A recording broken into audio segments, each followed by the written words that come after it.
Presented by Santana Music.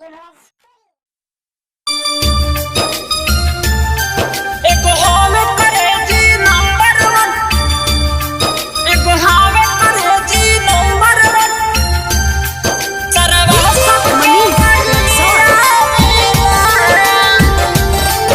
एको हावे करे जी नंबर वन। सरवा सबके कलिया तो माई बहिन के दिल गरी, तमाई बहिन के दिल गरी भाई भाई कह के पोल्हारेला। एगो हवे करे जी नंबर वन, एगो हवे करे जी नंबर वन। सरवा सबके गलिया वेला,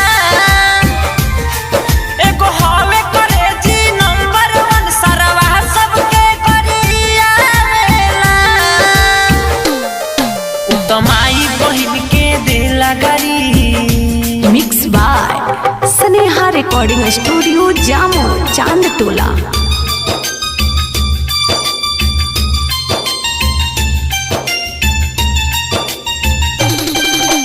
डीजे मनीष रक्सौल।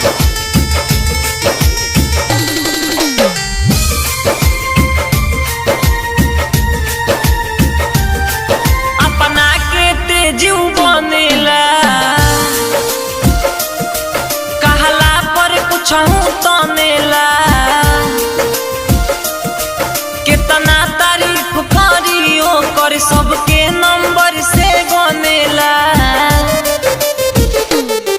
केहू के नहीं छोड़ताऊ,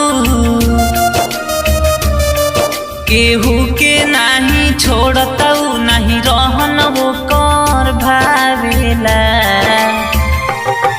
एगो हवे करे जी नंबर वन,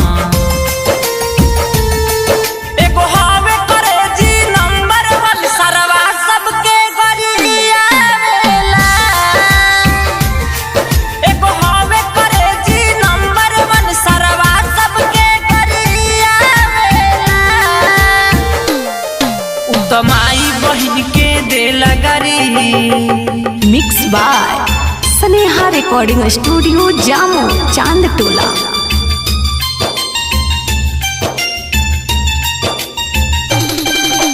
डीजे मनीष रक्सौल।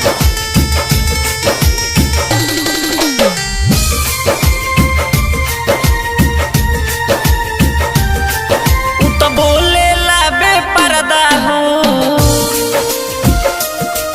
इज्जत के उड़ावे गर्दा हो। अब छोड़े बना हम करा के ओकर पूरा को देव श्रद्धा हो। कहे गोलू सुजीत सुदर्शन